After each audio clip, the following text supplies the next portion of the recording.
ये चैनल भी स्पेशली इसीलिए हम उर्दू में कर रहे हैं, ताकि लोगों को अपनी ज़ुबान में, चाहे वो किसी भी मुल्क में बैठे हैं, उन वो अपनी ज़ुबान में रिलेट कर सकें हमारे प्रॉब्लम्स और हमारे ओपिनियंस के साथ। और उसके बाद वो अगर कोई सलूशन हम उनको दे सकें तो इससे बेहतर कोई चीज़ नहीं होगी हमारे लिए। हमने एक एक मिनट के लिए एक टॉपिक पे बोलना है, एक टॉपिक शेयर होगा, उस टॉपिक पे हम लोग बात करेंगे। बाकी जितने भी पार्टिसिपेंट्स हैं वो उसके टॉपिक के बारे में उस बंदे से सवाल जवाब कर सकते हैं। अब एक एक करके सारे अपना इंट्रोडक्शन दें। पहले जिशान आप इंट्रोडक्शन दे दो। मेरा नाम जिशान मज़हर है। मैंने भी सॉफ्टवेयर इंजीनियरिंग की है कॉमसेट से। और मैंने कोई टाइम उसके बाद दुबई गुजारा है, और फिर मैं मास्टर्स के लिए मूव हुआ था यूके में। और अब मैं as a software engineer job कर रहा हूँ यहाँ पे एक स्टार्टअप में। ओके। तो मेरा नाम मीरमाद अहमद है और मैं भी सॉफ्टवेयर इंजीनियर हूँ और कॉमसेट से ही मैंने भी ग्रेजुएशन की है। और आजकल मैं मलेशिया में रहता हूँ और यहीं पे एक कंपनी में जॉब करता हूँ as a senior software engineer. अच्छा, मैं वलीद अरशद हूँ। मैं रावलपिंडी से बिलोंग करता हूँ। मैंने भी सॉफ्टवेयर इंजीनियरिंग की हुई है और आजकल as a software engineer job find कर रहा हूँ। और नेक्स्ट वीक जो है कुआलालंपुर शिफ्ट हो रहा हूँ। अच्छा, मेरा नाम मोहम्मद शकीब है और मैंने भी सॉफ्टवेयर इंजीनियरिंग की है कॉमसेट से। और बेसिकली राइट नाउ मैं सीनियर डिज़ाइनर के तौर पे काम कर रहा हूँ। रावलपिंडी में एक कंपनी है, वहाँ पे as a graphic designer slash UI designer. Okay, so thank you सबका कि सब लोगों ने ज्वाइन किया, अपना इंट्रोडक्शन दिया। सबसे पहले हम टॉपिक पे डिस्कस करते हैं, dilemma of living homeland with family repercussions and career anxiety. अब इसका मतलब ये है कि बहुत सारे लोग पाकिस्तान छोड़ के जा रहे हैं। ऑब्वियसली पाकिस्तान में इश्यूज हैं और उसके बारे में भी हम बात करेंगे बाद में। लेकिन जो लोग छोड़ के जा रहे हैं, वो मेन जो रीज़न है छोड़ के जाने की वो क्या है, उसके बारे में सारे अपना ओपिनियन दें। और ये बताएं कि उस छोड़ के जाने से आपकी फैमिली के ऊपर क्या असरात होते हैं, और आपकी जो आपके अपने करियर के ऊपर क्या असरात होते हैं, और पर्सनली क्या असरात आपने फेस किए हैं। तो सबसे पहले जीशान मज़हर, आपने इंट्रोडक्शन दिया था, आपसे स्टार्ट करते हैं। अगर मैं देखूँ तो मुझे काफ़ी टाइम हो गया है पाकिस्तान से बाहर रहते हुए। मैंने पहले कोई टाइम गुजारा है दुबई में। उसके बाद तो ड्यूरिंग कोरोना टाइम में वापस आया। उस टाइम पे मेरा ये प्लान था कि पाकिस्तान में रहा जाए, यहाँ रह के कुछ किया जाए। लेकिन जब मैंने पाकिस्तान की सिचुएशन देखी, वहाँ पे कुछ इस तरह का कोई नज़र नहीं आता था कि आप अपना ही कुछ कर सकते हो। तो उस टाइम पे मैंने सोचा कि चलो बाहर जाके मास्टर कर लेते हैं। मैंने मास्टर्स के लिए अप्लाई किया, मैं यूके मूव हुआ। लेकिन यूके आने के बाद जब मैंने देखा तो मुझे कुछ चीज़ें काफ़ी ज़्यादा फील हुई कि मतलब आप जब बाहर आ जाते हो तो, और अगर आप काफ़ी ज़्यादा टाइम अगर आप बाहर गुजार लेते हो तो फिर आपके लिए वापस जाना काफ़ी ज़्यादा मुश्किल हो जाता है। और अगर आप फैमिली को लेके अगर आप साथ आए हो तो फिर आप ये सोच ही नहीं सकते कि आप वापस जाओगे। तो मेरा उस टाइम पे चलो मैंने सोचा कि मास्टर करके वापस चले जाएंगे। लेकिन उस दौरान पाकिस्तान के हालात इतने ज़्यादा ख़राब हो गए कि मतलब आप तो बिल्कुल ही सोचा नहीं जा सकता कि बंदा वापस जाए। और मतलब जहाँ तक फैमिली का सोचें तो अगर आप फैमिली के साथ नहीं रह सकते तो आप में काफ़ी ज़्यादा चेंजेस आ जाती हैं। जो आप दोबारा फैमिली के साथ रहना स्टार्ट करें तो वो आप नॉर्मल तरीके से नहीं रह सकते। अब मुझे काफ़ी टाइम से मैं अकेला रहने की आदत हो गई हुई है, तो मैं फैमिली के साथ ज़्यादा देर नहीं रह सकता। अभी जो मैं सोचता हूँ तो मैं कहता हूँ हाँ, पाकिस्तान को छोड़ना बहुत अच्छा फैसला था। पाकिस्तान में कोई भी ऐसी चीज़ नहीं है जो आपके हक में बेहतर है। पाकिस्तान की करेंसी डाउन है, वहाँ पे आपको बिल्कुल बेसिक्स ही नहीं मिल रही। इलेक्ट्रिसिटी नहीं है, गैस नहीं है, हेल्थ सिस्टम हमारा बिल्कुल ख़राब है। कोई भी ऐसी चीज़ नहीं है मतलब जैसे अगर आप के पास बहुत ज़्यादा पैसा है और आप तब ही वहाँ पे जो है मतलब अच्छे तरीके से रह सकते हो, वरना as a middle class family आप वहाँ पे आजकल नहीं रह सकते, बिल्कुल भी नहीं। आप रोज़ाना आपके ऊपर एक नई टेंशन है घर में। मतलब हमारी जो जॉब है, हमें इंटरनेट की फैसिलिटी अच्छी चाहिए होती है, इलेक्ट्रिसिटी होनी चाहिए, और ये चीज़ें तो पाकिस्तान में बिल्कुल अवेलेबल होती ही नहीं है। मतलब हर घंटे बाद अगर आपकी लाइट जा रही है, 2 घंटा लाइट नहीं है, 3 घंटा लाइट नहीं है, मौसम खराब हो गया है, उसकी वजह से आपकी लाइट 3 3 4 4 घंटे चली गई है, तो मतलब आप तो बैठे ही हो, आप तो कुछ भी नहीं कर सकते ना। अच्छा, मैं जब यूके आना चाह रहा था तो मुझे इमाद कह रहा था, इमाद ने मुझे उस टाइम पे पूछा कि तू पाकिस्तान से बाहर ना जा, इधर ही रह। लेकिन उसके बाद मैंने देखा कि इमाद साहब खुद भी बोरी बिस्तरा उठा के पाकिस्तान से बाहर ही चले गए। क्या वजह थी इमाद, मतलब क्यों तुम चाहते थे कि मैं पाकिस्तान में ही रहूं? या उस मैं टाइम पे पाकिस्तान के हालात बेहतर हो रहे थे, खान साहब कुछ बेहतर कर रहे थे? मैं हमेशा से उन लोगों में से था जो कभी भी पाकिस्तान को छोड़ने के हक में नहीं था। और मैं हमेशा यही कहता था कि पाकिस्तान में रह के पाकिस्तान के लिए काम करना चाहिए, पाकिस्तान को हमारी ज़रूरत है, पाकिस्तान में बेहतरी लानी चाहिए, हमें ये करना चाहिए, वो करना चाहिए। लेकिन और जो भी बाहर जाता था मैं उसको उसके साथ बहस करता था, उसको समझाता था कि ना जाओ। और हम्म। आस्ता आस्ता जो है ना हालात इस तरह के हो गए कि खुद ही समझ आ गया कि जो लोग जा रहे थे वो ठीक कर रहे थे, और हमें भी जो है यूनिवर्सिटी से ग्रेजुएट होते साथ ही कहीं चले जाना चाहिए था और अच्छी अपॉर्चुनिटी परस्यू करनी चाहिए थी। क्योंकि हम बाहर हम्म। जाके पाकिस्तान को की ज़्यादा हेल्प कर सकते हैं बनिस्बत हम पाकिस्तान में रह के करें। इसका मतलब ये नहीं है कि पाकिस्तान में मतलब कुछ हो नहीं सकता, पाकिस्तान में भी बिजनेसेस चलते हैं, आईटी कंपनीज चलती हैं, लेकिन इक्वल अपॉर्चुनिटीज़ नहीं है, ईज ऑफ बिजनेस नहीं है, सारे लोग एक जैसा काम करके एक जैसी मेहनत करके सेम पैसे नहीं बना सकते। आपको कॉन्टैक्ट्स चाहिए, आपको रिश्वत देनी पड़ती है, आपको बहुत सारी ऐसी चीज़ें करनी पड़ती हैं जो आप नहीं करना चाहते।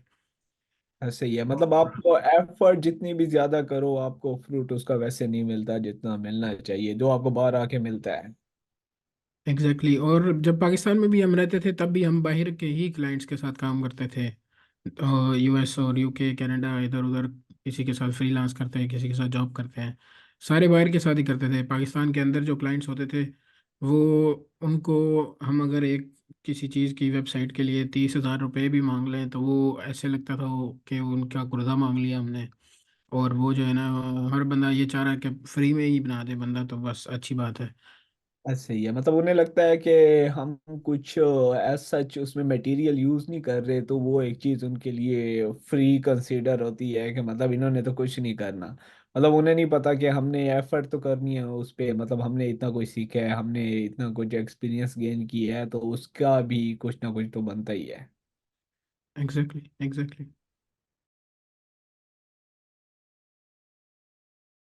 क्योंकि मैं अभी रिसेंटली मूव हूँ तो ये मैं इससे अभी अभी गुजर रहा हूँ, और ये मैं फर्स्ट हैंड एक्सपीरियंस कर रहा हूँ इस चीज़ को कि मेरी फैमिली मतलब इमीडिएट फैमिली तो मेरे साथ है, लेकिन मेरे मेरे पेरेंट्स और मेरे सिबलिंग्स पाकिस्तान में हैं। तो ऑब्वियसली जिनके साथ आपने सारी ज़िंदगी पिछली गुजारी होती है और वो अगर आप उनके साथ नहीं रह रहे होते तो आपको थोड़ा सा इशू होता है कि जिनके साथ आप पूरा दिन उठते बैठते हो, उनसे बातें करते हो, उनके साथ घूमते फिरते खाते हो, और जब वो आपको रोज़ नहीं मिलते तो फिर आपको थोड़ा सा फील होता है। लेकिन ऑब्वियसली वक्त के साथ साथ आपको इसका जो है वो हो जाता है। और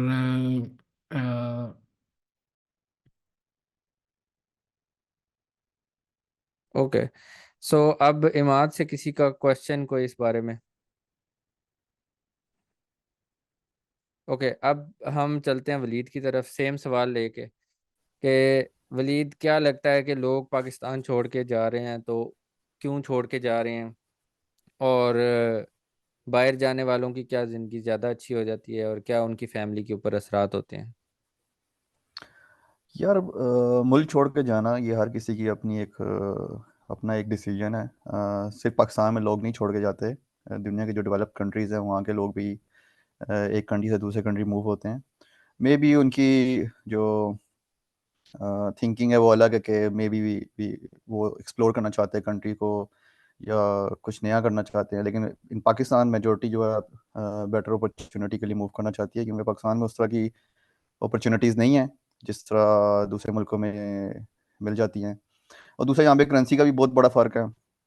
पाकिस्तान में बेसिक सैलरी बहुत कम है, लेकिन जब वही एक लेबर या छोटा तबका जब बाहर जाता है तो उनकी सैलरी में एकदम इंक्रीज आता है। ये भी एक बहुत बड़ी वजूहत है।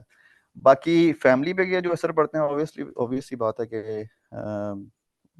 होम सिकनेस होती है, एंजाइटी होती है, और लाइक क्योंकि जो हमारा जो कल्चर है पाकिस्तान का, वो फैमिली बेस्ड कल्चर है।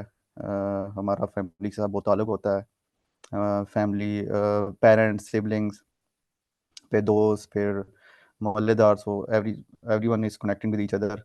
तो ऑब्वियसली बात एंजाइटी होती है, क्योंकि आप जब छोड़ के जा रहे होते हो, तो मेरा मेरा मेरा जो मानना है कि जब एक थोड़ा गैप आता है रिश्तों के बीच में, तो फिर वो बात नहीं रहती। फॉर एग्जांपल, हम एग्जांपल देते हैं कि जैसे उसामा, हमारा एक दोस्त था, वो चला गया, और फिर वो मतलब 3-4 साल 5 साल बाहर रहा, लेकिन अब जब वो वापस पाकिस्तान है, उस तरह वो हमारे लिंक्स नहीं रहे, हमारी वो कनेक्शन उसके साथ ऐसा नहीं रहा। तो आई थिंक ये भी डिफरेंस आता है। बाकी जैसे मैं नेक्स्ट वीक मूव कर रहा हूँ, तो मुझे एक एंजाइटी है, क्योंकि मैं अभी फैमिली के साथ मूव नहीं कर रहा। तो मुझे बहुत ही सीवियर किस्म की एंजाइटी हो रही है, क्योंकि बेटी को छोड़ के जाना, माँ बाप को छोड़ के जाना, बहन भाइयों को छोड़ के जाना, I think it's kind of difficult decision. सो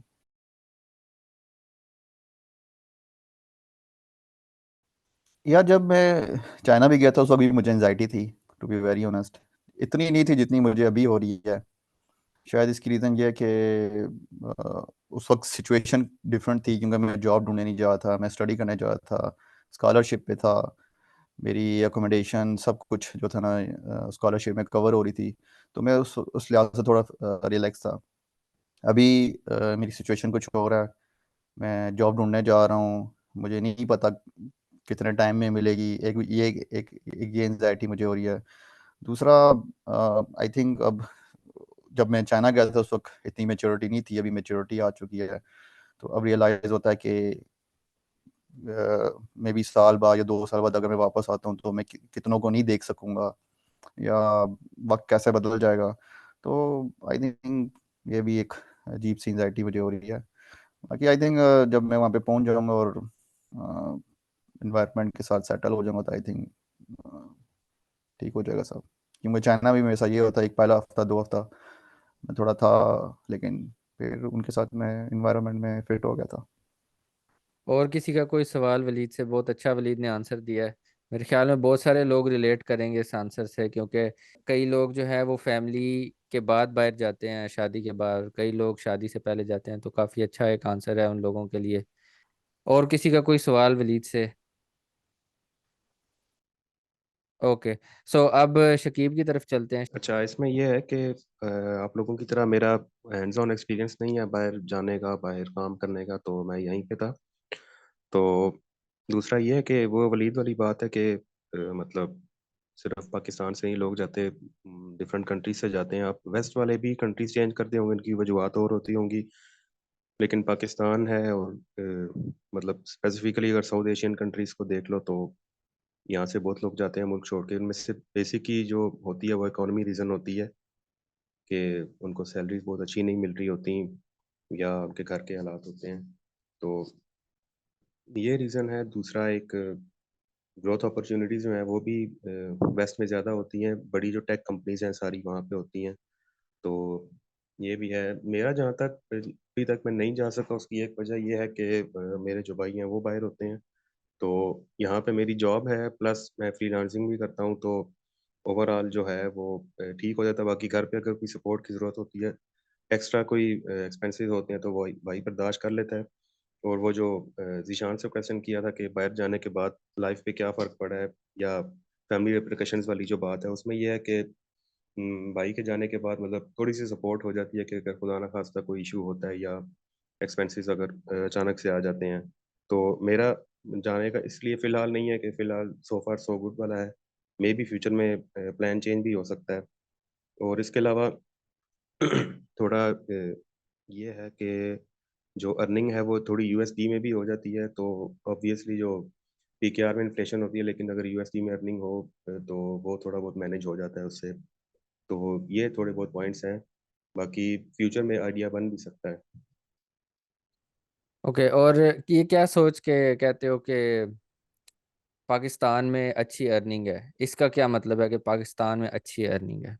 पाकिस्तान में रह के मतलब कि सिर्फ गुजारा हो जाता है, या ऐसी अर्निंग नहीं, हो जाती है एज अ फ्रीलांसर के अच्छी लेविश लाइफ बंदा गुजार सके पाकिस्तान में? अच्छी अर्निंग से मुराद ये कि अगर तो मैं फ्रीलांसिंग करता हूँ और उसमें अच्छा पे किया जा रहा है मुझे, अगर मुझे यूएस डॉलर में पे किया जा रहा है या इवन पीकेआर में भी है, लेकिन अगर अच्छा है तो उस सेंस में मैं कह रहा हूँ। बाकी जॉब मार्केट ऑब्वियसली उस तरह नहीं है जिस तरह वेस्ट में पे करते हैं लोगों को, उस तरह नहीं है, लेकिन वो मैंने जो बात की है वो including the freelancing and USD. सही। अच्छा, किसी और का कोई सवाल शकीब से? शकीब, अगर आप मूव करना चाहोगे वेस्ट में तो कहाँ मूव करोगे?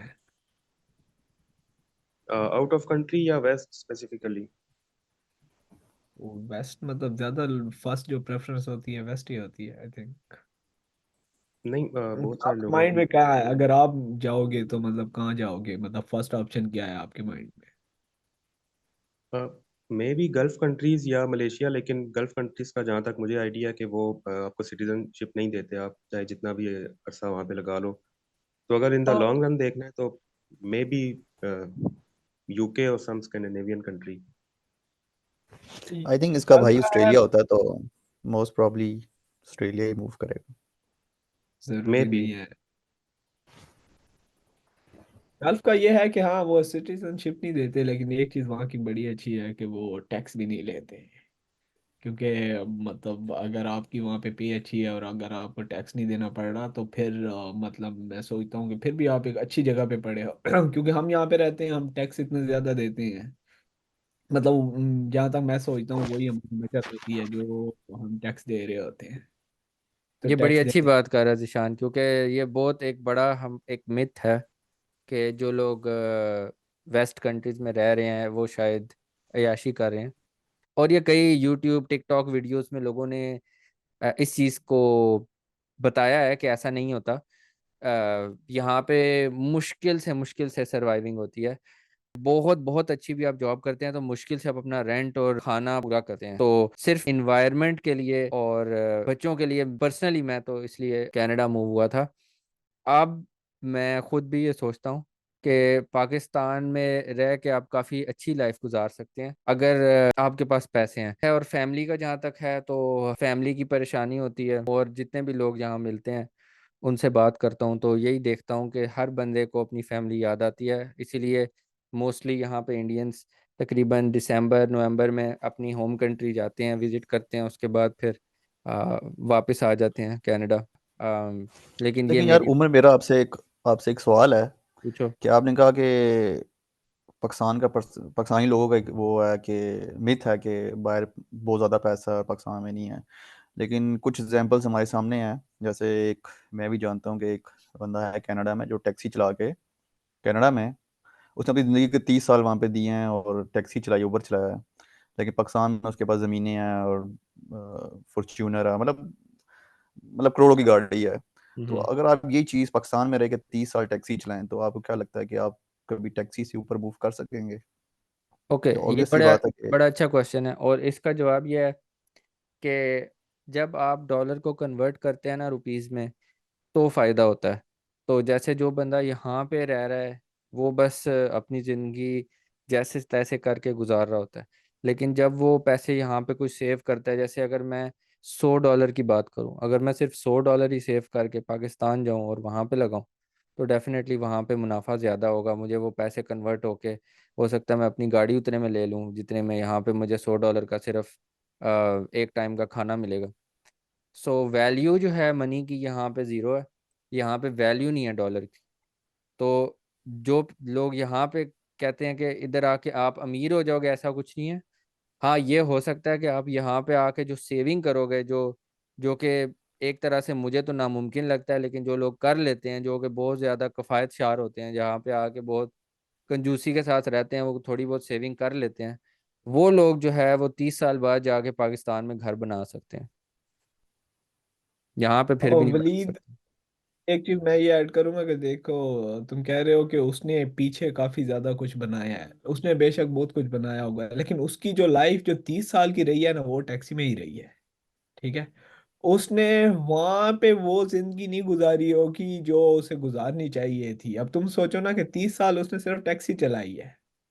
अगर उसने 30 साल टैक्सी चलाई है तो उसने 30 साल वहां पे टैक्सी चला के क्या किया है? मतलब उसने वो, अगर उसने 12 घंटे 14 घंटे भी अगर उसने टैक्सी चलाई है, तो ये देखो कि उसने 30 साल वो जिंदगी तो नहीं गुजारी जो उसने गुजारनी चाहिए थी। उसने जो पीछे बनाया है वो फिर अपने लिए तो उसने नहीं बनाया। वो तो उनके पास जाएगा ना जो जिन्हें वो चीजें बाद में मिलेंगी। और ये भी देख लेना कि अब वो 30 साल वहां रह के वो पाकिस्तान में अब नहीं रह सकता। हम्म। अच्छा, और और किसी एक और हाँ, चीज ये कि जो ये लोगों को लगता है ना कि बाहर जाके पैसे बहुत हैं, बहुत हो जाता है, ये सबसे जो चीज खराब होती है ना, ये पाकिस्तानी खुद ही करते हैं। मतलब आप जिस एजेंट के पास जाते हो, जिससे आप अपना केस करा रहे हो या कुछ, वो आपको ये बोलेगा कि भाई वहां चले जाओ, कोई मसला ही नहीं है, वहां चले जाओ, आपको जॉब लग जाएगी, सब कुछ मिल जाएगा, ये है वो है। मतलब अगर हम देखा जाए तो यहाँ यूरोप यूरोप के कुछ कंट्रीज ऐसे हैं जो पाकिस्तान से भी ज्यादा गरीब है, लाइक लोग फिर भी दौड़ते हैं वहां जाने के लिए। ये जो एजेंट्स वाला टॉपिक है इसके बारे में तो हमारा बिल्कुल एक अलग से ही पॉडकास्ट होना चाहिए, ये बहुत लंबा हो जाएगा बिकॉज ये एक वाकई एक एक्सप्लॉइटेशन का टूल है। लेकिन मेरे ख्याल में हमारे पास चूंकि टाइम कम है तो हम नेक्स्ट टॉपिक की तरफ चलते हैं। नेक्स्ट टॉपिक है हमारा फ्रीलांसिंग, क्योंकि हम सब ने की है, कुछ हम में से कर भी रहे हैं, कुछ लोग छोड़ चुके हैं। लेकिन मेरा जो क्वेश्चन है आप सबसे वो ये है कि फ्रीलांसिंग अभी भी वर्थ इट करती है जहाँ पे आप हैं, चाहे आप यूके में हैं, कनाडा में हैं, मलेशिया में हैं, अभी भी वर्थ करती है? पाकिस्तान में तो पाकिस्तान में भी मैं पाकिस्तान में वर्थ करती है, बाहर वर्थ करती है जहाँ पे आप हो। अ, और टैक्सेस के बारे में भी कि फ्रीलांस के टैक्सेस आपको कितने देने पड़ते हैं जहाँ पे आप हो। तो जिशान आपसे स्टार्ट करते हैं। फ्रीलांसिंग पाकिस्तान में तो काफ़ी ज़्यादा वर्क करती थी। उसके बाद जब मैं दुबई गया वहाँ पे भी मैं करता रहा हूँ, तो फ्रीलांसिंग अच्छी थी। लेकिन जब मैं स्टार्ट में यहाँ मूव हुआ उस टाइम पे भी मैं फ्रीलांसिंग कर रहा था। लेकिन फ्रीलांसिंग अच्छी है एक हद तक, कि जहाँ आपको टैक्स नहीं पे करना पड़ता। अब यूके आने के बाद जब मैं फ्रीलांसिंग कर रहा था तो मुझे उसके उसके ऊपर एक पैनी भी नहीं देनी पड़ रही थी, तो उस हिसाब से वो काफ़ी अच्छा था।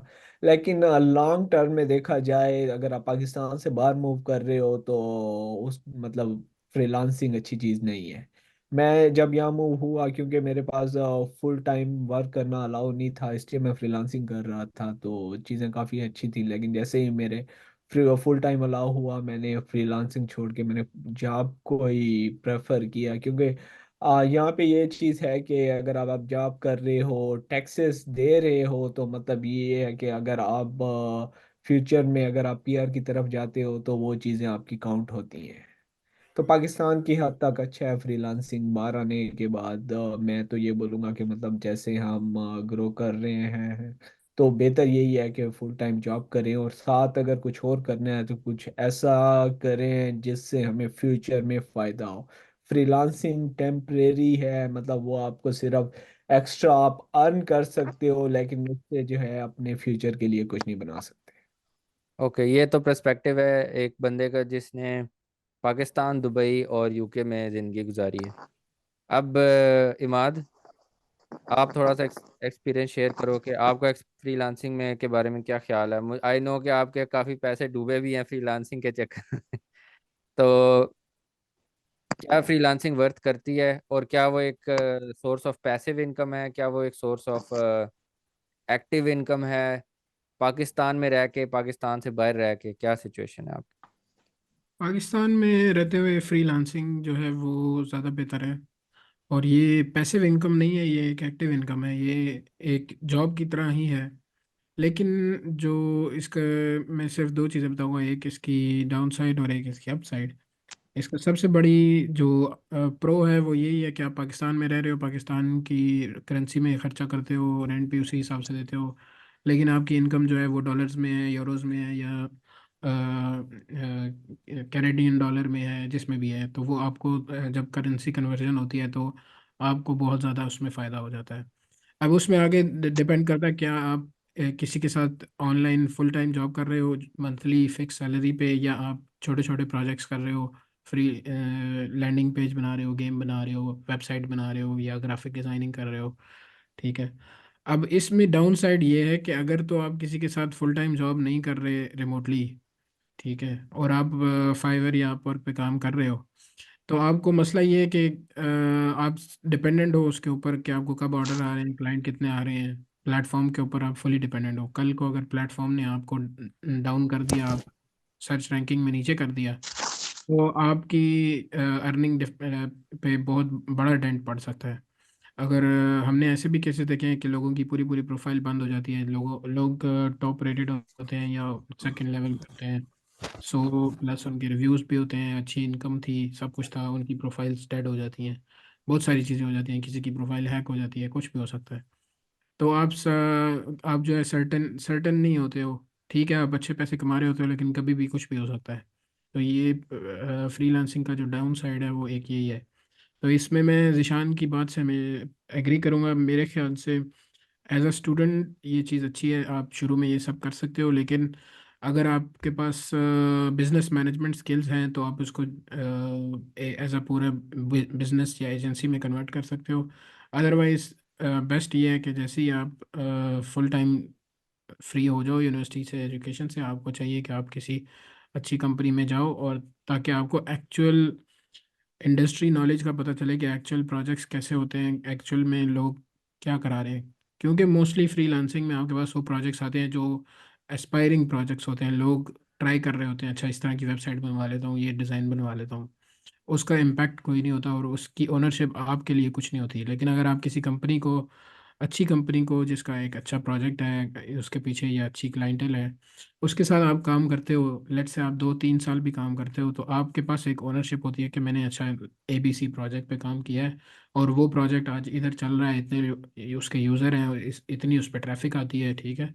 तो फिर वो आपकी इंडस्ट्री में एक तो आपको नॉलेज भी मिलेगी रियल लाइफ प्रोजेक्ट्स की, और दूसरा आपको आपकी एक वर्थ बनेगी इंडस्ट्री में। फ्रीलांसर की वर्थ उसके रिव्यूज से होती है, अगर आपकी प्रोफाइल बंद हो गई तो आपकी सारी वर्थ ज़ीरो हो जाती है। ओके, वलीद का काफ़ी एक्सपीरियंस रहा है फ्रीलांसिंग में, और अभी वो फाइवर पे लेवल 2 आई थिंक अब तो टॉप रेटेड भी बन गया है सेलर। तो अब वलीद थोड़ा सा एक्सपीरियंस शेयर करो कि इस बारे में कि जिस तरह इमाद कह रहा है कि आपकी जो वर्थ होती है ये आपकी सिर्फ यानी कि सिर्फ आपके रेटिंग्स के ऊपर डिपेंड करती है, क्या ऐसा ही है? मैं माँ से पूरा एग्री करता हूँ, क्योंकि जो आपकी प्रोफाइल है फ्रीलांसिंग में वही आपकी वर्थ है। और अगर वो प्रोफाइल ही नहीं रही है तो आपकी वर्थ ज़ीरो होगी। आप बेशक किसी को बताते रहें कि मैं 2015 से कर रहा हूँ फ्रीलांसिंग या मैं इतने अरसे से कर रहा हूँ, लेकिन अगर आपके पास प्रोफाइल ही शो कराने के लिए नहीं तो आप ज़ीरो हो। बाकी जो इमाद ने बात की कि एज अ स्टूडेंट ये बहुत अच्छी चीज़ है फ्रीलांसिंग कि आप अपने साइड के खर्चे निकाल सकते हैं। लेकिन अगर आप इसको फुल टाइम करना चाह रहे हैं और आप इसको अगर एजेंसी में या कंपनी में कन्वर्ट नहीं कर रहे तो आई थिंक कोई फ़ायदा नहीं है फ्रीलांसिंग का। आप सिर्फ एफर्ट कर रहे हो, मतलब आपकी कोई टाइमिंग नहीं है, कब सो रहे हो कब जाग रहे हो, किस टाइम आप मैसेज का रिप्लाई दे रहे हो क्लाइंट्स को, किस टाइम मीटिंग कर रहे हो। क्योंकि मुझे जो लगता है हम डिफरेंट टाइम जोन में रहते हैं और जो हमारे मेजोरिटी क्लाइंट्स होते हैं वो अ, उनके और हमारे बीच में एटलीस्ट 10 आवर्स का तो गैप होता है, तो हमें ऑब्वियसली उनके टाइम आवर्स में जागना पड़ता है। तो मेरा भी यही मानना है कि अगर आप फ्रीलांसिंग करना चाहते हैं तो या तो आप प्रॉपर इसको लेके चलें, बिजनेस की तरफ लेके चलें, पूरी कंपनी बनाए, एजेंसी बनाएं। अगर आप इंडिविजुअल कर रहे हो तो आई थिंक इसका कोई फ़ायदा नहीं है, आप सिर्फ एफर्ट ही कर रहे हो। तो इससे बेहतर यह है कि आप 9 to 5 प्रॉपर जॉब करें, किसी अच्छी कंपनी ओके। में जॉब करें और स्किल्स को इम्प्रूव करें। बाकी एज अ स्टूडेंट और अगर आप कोई छोटी मोटी जॉब कर रहे हैं उसके साथ अगर फ्रीलांसिंग करना चाहते हैं तो बहुत बेस्ट है। और otherwise freelance I think taxes के बारे में क्या ख्याल है? नो, सारे लोग टैक्सेस से भागना ही चाहते हैं, लेकिन डेफिनेटली एक ऐसी चीज़ है जो फ्रीलांसर्स को इंतहाई बुरी लगती है, इंक्लूडिंग माई सेल्फ। लेकिन क्या ख्याल है इस बारे में? टैक्स आई थिंक पाकिस्तान में तो इतना खास कोई टैक्स नहीं है। आई थिंक मुझे कभी ऐसा फ़र्क नहीं पड़ा कि मैं पायनियर से निकाला तो पायनियर मुझे इतना रेट दे रहा है, मुझे इस चीज़ से फ़र्क नहीं पड़ा। बाकी पाकिस्तान में रह के मेरी ज़्यादा कोशिश होती है कि मैं डॉलर में ही रखूँ, पायनियर में ही रखूँ जितनी मेरी ज़रूरत है। मुझे पता है मेरे घर की कितना खर्चा है, लाइक 1 लाख खर्चा है, 1.5 लाख खर्चा है, तो मैं उस हिसाब से विड्रा करा लेता हूँ। बाकी मेरी कोशिश होती है कि मैं इसको पायनियर में रखूँ ताकि मेरी जो सेविंग है वो डॉलर्स में रहे और वो डेफिशिएंसी उसमें ना हो वैल्यू में उसकी। बाकी टैक्सेस का मुझे कोई इतना खास कभी इशू आया नहीं, क्योंकि पाकिस्तान में किया और चाइना में जब मैं गया था मैंने वहाँ पे बिल्कुल भी नहीं की। तो मुझे इसका आइडिया नहीं है कि किस तरह ओके, दूसरे कंट्रीज तो में ये वर्क करती अभी शकीब जो है वो कर रहा है काफ़ी, अभी भी फ्रीलांसिंग कर रहा है और इसने स्टार्ट से की भी है। तो शकीब, जॉब के साथ फ्रीलांसिंग करना कैसा है पाकिस्तान में फ्रीलांस, क्योंकि अभी आप एटलीस्ट लॉन्ग शॉर्ट रन में तो आप पाकिस्तान में ही हो, तो आपको लगता है फ्रीलांसिंग शॉर्ट रन में आप पाकिस्तान में फ्रीलांसिंग वर्थ इट करेगी आपको? अगर लेट्स से आप सिर्फ स्विच होना चाहते हो अपने करियर को, सिर्फ फुल टाइम फ्रीलांसिंग पे, तो कर सकते हैं पाकिस्तान में और वर्थ इट करती है? और टैक्सेस के बारे में?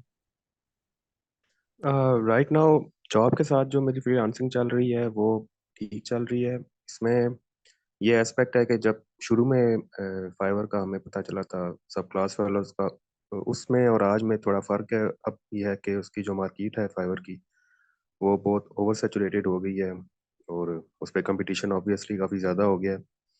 और तो इसलिए ये है कि थोड़ी प्रॉब्लम तो होती है, लेकिन साथ लोकल क्लाइंट्स होते हैं और दूसरे क्लाइंट्स, तो उससे ठीक हो जाता है, अर्निंग भी ठीक हो जाती है। प्लस ये है कि मेरा मतलब 9 to 6 जॉब भी है साथ। तो और तीसरा एस्पेक्ट ये है ऑब्वियसली कि यूएस डॉलर में इनकम होती है, तो वो ओवरऑल मेरे लिए ठीक बन जाता है।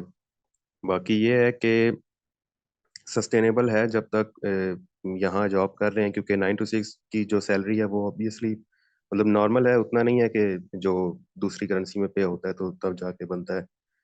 तो बाकी इसमें ये है कि एक एस्पेक्ट होता है प्रोफेशन का। मैं बाय प्रोफेशन जो है वो ग्राफिक डिज़ाइनर हूँ, तो डिज़ाइनर और डेवलपर की सैलरीज में भी थोड़ा फ़र्क होता है।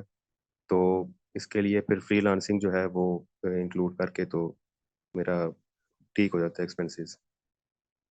ओके, और किसी का सवाल है शकीब से कोई? है।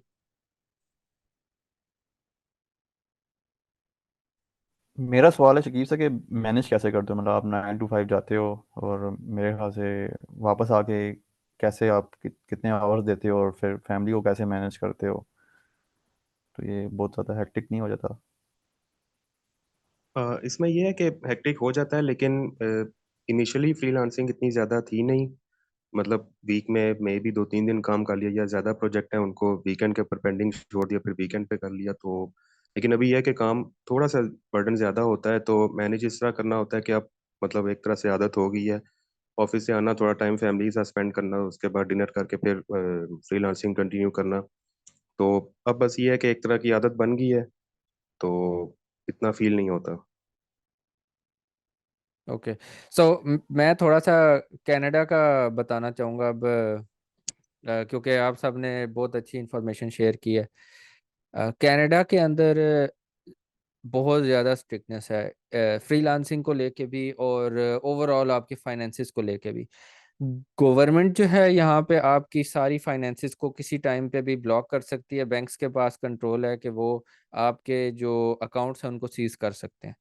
सो मेरा जो पर्सनली एक्सपीरियंस रहा है और जिन लोगों से मैंने बात की है, उनके लिए काफ़ी प्रॉब्लम होती है कोई चीज़ out of the radar of the government लेके जाने की। जैसे हम पाकिस्तान में रह के, मैं जब पाकिस्तान में था तो आउट ऑफ द रेडार मैं पायनीर में पैसे रखता था, और जब मेरा दिल करता था मैं विड्रॉ कर लेता था। कनाडा में रह के कैनेडियन गवर्नमेंट जो है हर एक जो अमाउंट विड्रॉ हम करते हैं उसके ऊपर नज़र रखती है। और यहाँ पे जो फ्रीलांसिंग का टैक्स है बहुत ज़्यादा है।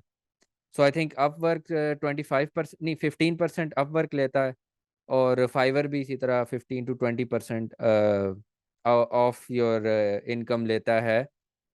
जो आपकी income after the service fee जो फाइवर काटता है, यानी फाइवर आपके $5 में से अगर $1 ले लेता है अपने पास, तो बाकी जो आपके $4 बच जाते हैं उसके ऊपर से 20% आपने अलग से गवर्नमेंट को भी देना है। यानी आपके पास मे बी $2 या $2.5 ही रह जाएगा। तो ये थोड़ा सा एक चीज़ मुझे लगी डीमोटिवेटिंग जो कनाडा के अंदर एग्जिस्ट करती है। जो और मेरी काफ़ी ऐसे लोगों से बात हुई जो ट्रेडिंग करते हैं, फ्रीलांस ट्रेडिंग करते हैं, क्रिप्टो में ट्रेडिंग करते हैं, और वो कनाडा से बाहर मूव हुए सिर्फ इस वजह से क्योंकि कनाडा ने उनके अकाउंट्स को सीज कर दिया। क्योंकि उनके जो अकाउंट्स थे क्रिप्टो के अंदर P2P पेमेंट्स होती हैं, तो P2P पेमेंट्स के ऊपर जो है वो कैनेडियन गवर्नमेंट का सख्त नज़र होती है। तो उसकी वजह से उनके अकाउंट्स ब्लॉक हुए और जिसकी वजह से उनको कंट्री छोड़ के जाना पड़ा। तो फ्रीलांसिंग का यहाँ पे तस्वुर इसलिए कम है। दूसरा ये है कि यहाँ पे फ्रीलांसिंग इनकम के ऊपर आप सरवाइव कर भी नहीं सकते। जैसे अगर मेरी फ्रीलांसिंग के अगर मैं $3000 भी कमा रहा हूँ तो उस पर मेरा मॉर्गेज या रेंट भी इवन कवर नहीं होता। तो ये बहुत एक बड़ा प्रॉब्लम है यहाँ पे। यहाँ पे सिर्फ आप फुल टाइम जॉब के ऊपर ही सरवाइव कर सकते हो, वो भी अगर फैमिली दोनों मतलब मेंबर्स अगर मियाँ बीवी हैं तो वो दोनों जॉब कर रहे हो तभी आप सरवाइव करते हो यहाँ पे। और अगर आप सरवाइव कर रहे हो तो सिर्फ सरवाइव ही कर रहे हो। सरवाइव का मतलब यहाँ पे होता है कि आपके पास घर में आप रह रहे हो, खाना खा रहे हो, गाड़ी है आपके पास, और बस आपका इस तरह सिस्टम चल रहा है। तो पाकिस्तान में याशी थी इस लिहाज से। फ्रीलांसिंग इनकम पे अगर मैं $1000 या $2000 भी कमा रहा था तो उसमें मैं अच्छी लेविश लाइफ गुजार रहा था जिसमें मेरे पास अच्छे खासे पैसे सेव हो जाते थे। तो मेरे ओपिनियन के मुताबिक पाकिस्तान में अभी भी बहुत पोटेंशियल है फ्रीलांसिंग का।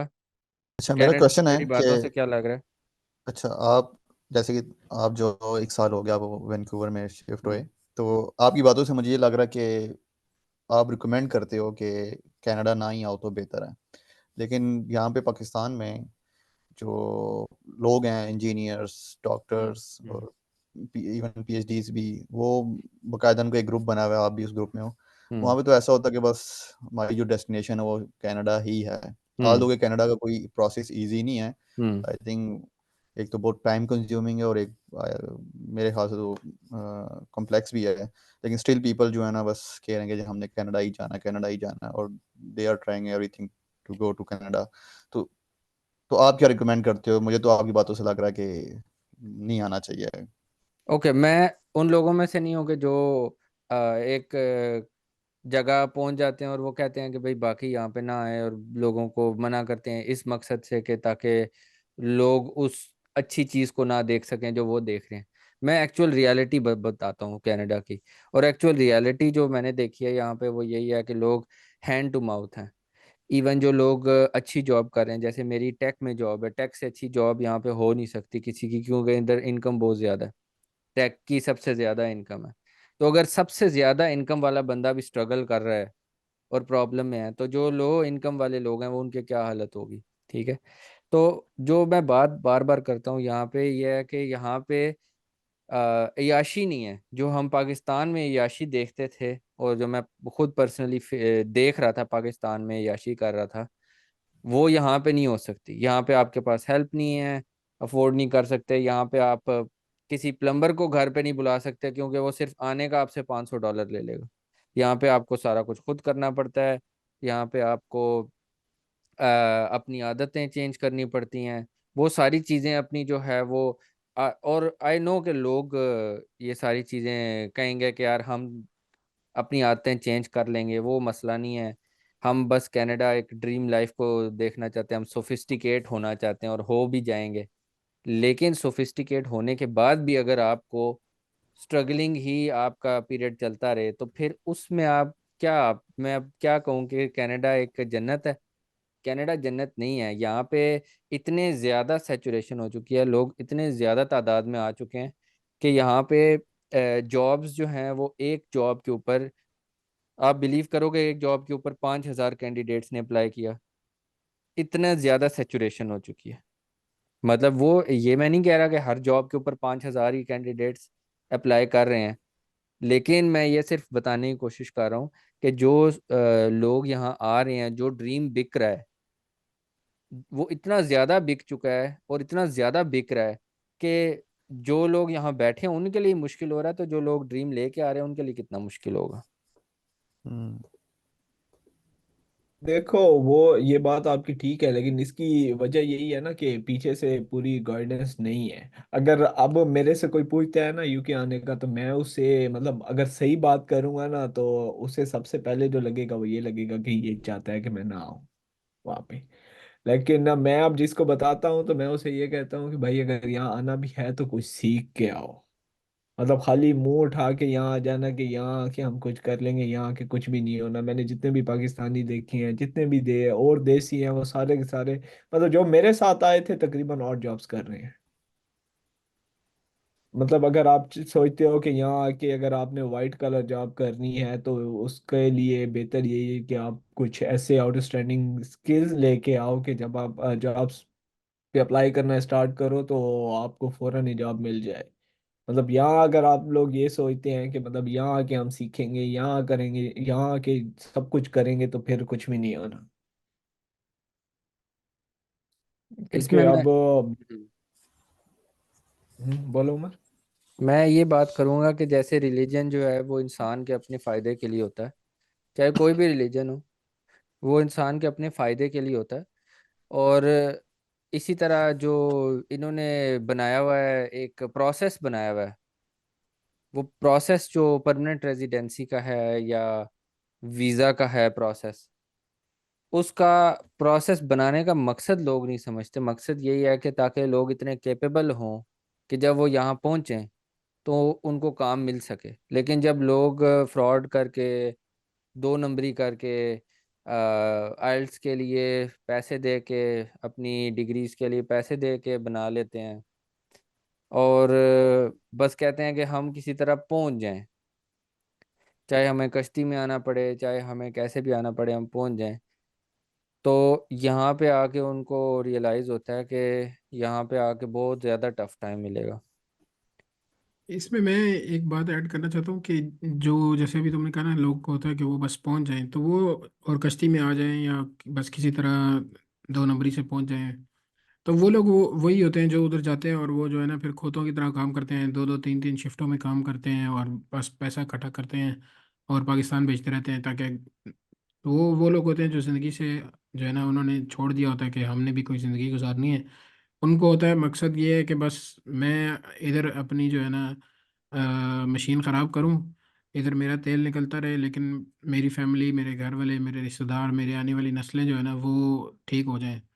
ठीक है, वो बिल्कुल गंदी सी अकोमोडेशन में रहेंगे, वो गंदा मंदा खाना खा लेंगे, वो सस्ती चीज़ें करेंगे और सारे पैसे सेव कर करके वो पाकिस्तान में अपनी फैमिली को भेजते रहेंगे। और फिर जो है वो सारी बात आ जाएगी फैमिली के ऊपर कि फैमिली क्या करती है, आया वो उस पर बस याशी करती रहती है और साथ साथ खर्च करते रहते हैं, या वो सेव करते हैं, इन प्रॉपर्टी में इन्वेस्ट करते हैं, इधर कोई गाड़ियाँ लेते हैं, क्या करते हैं उसके साथ।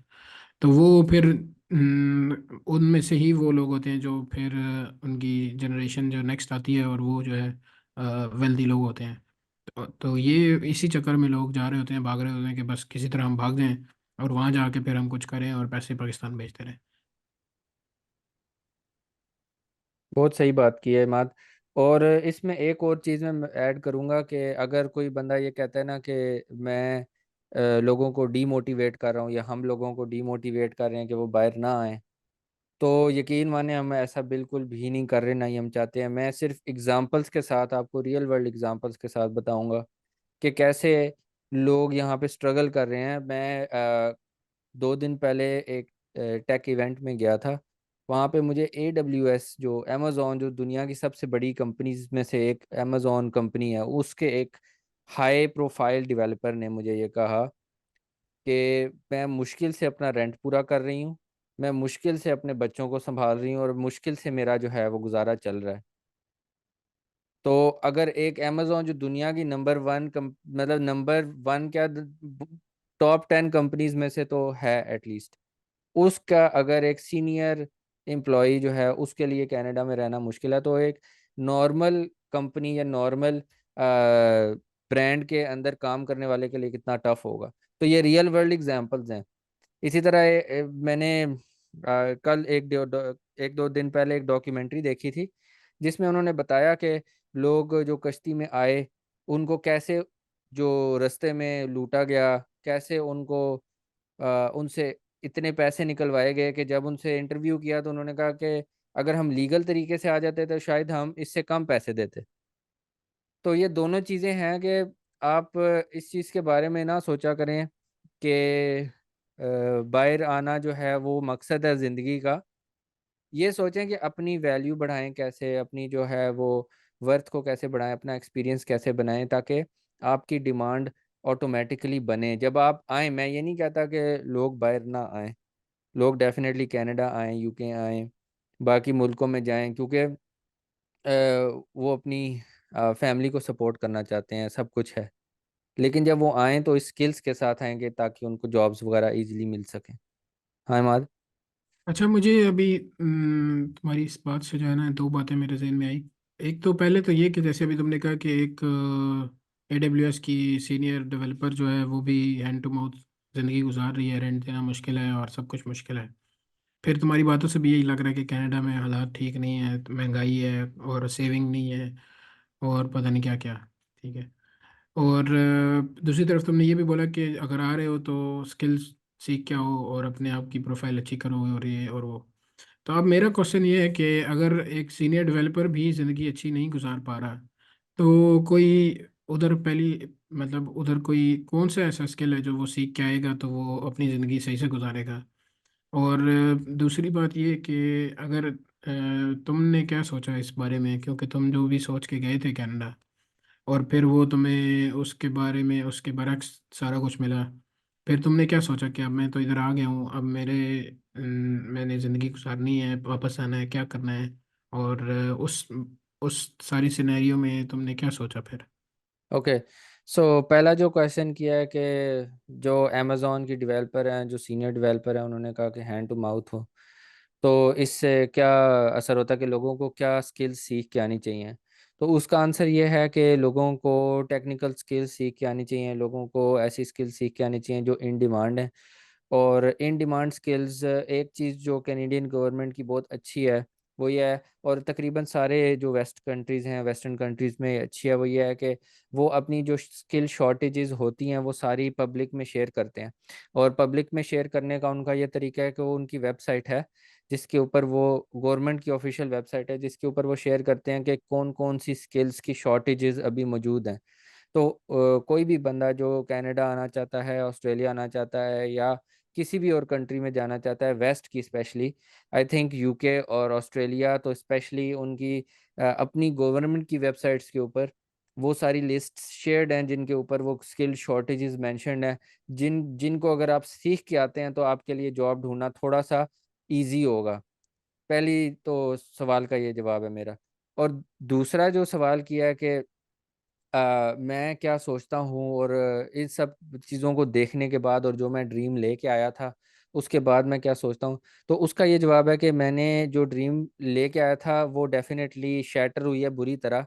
क्योंकि मैं सोच के आया था कि इधर अय्याशी है, इधर सब कुछ है, इधर हर चीज़ मिलेगी, इधर इंफ्रास्ट्रक्चर है, जो कि ऐसा बिल्कुल भी नहीं है।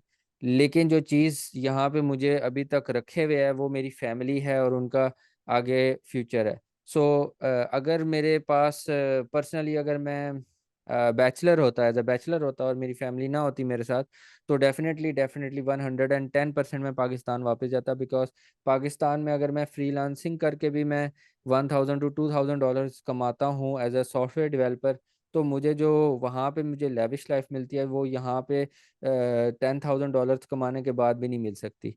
तो लेकिन जो चीज़ जो मुझे यहाँ पे अगेन रखे हुए है वो मेरी फैमिली का फ्यूचर है, जो जिसमें मेरे बच्चों का की एजुकेशन है। एक चीज़ जो यहाँ पे कनाडा की मैं अच्छी भी मेंशन करना चाहूँगा वो ये है कि जिस स्कूल में मेरे बच्चे जाते हैं उसी स्कूल में इधर के तमाम फैमिलीज के बच्चे जाते हैं। इधर पब्लिक स्कूलिंग सिस्टम है, और पब्लिक स्कूलिंग सिस्टम के अंदर कोई भी फ़र्क नहीं कर सकता कि ये बड़े का बच्चा है तो ये जाएगा, और ये किसी कम तबके का है तो वो उसमें नहीं जाएगा। सारे जो है बच्चे एक ही स्कूल में जाते हैं। सो ये अच्छी चीज़ है कनाडा के बारे में, तो ये चीज़ें देख के फिर मैं यहाँ पे ठहरे हुए हूँ।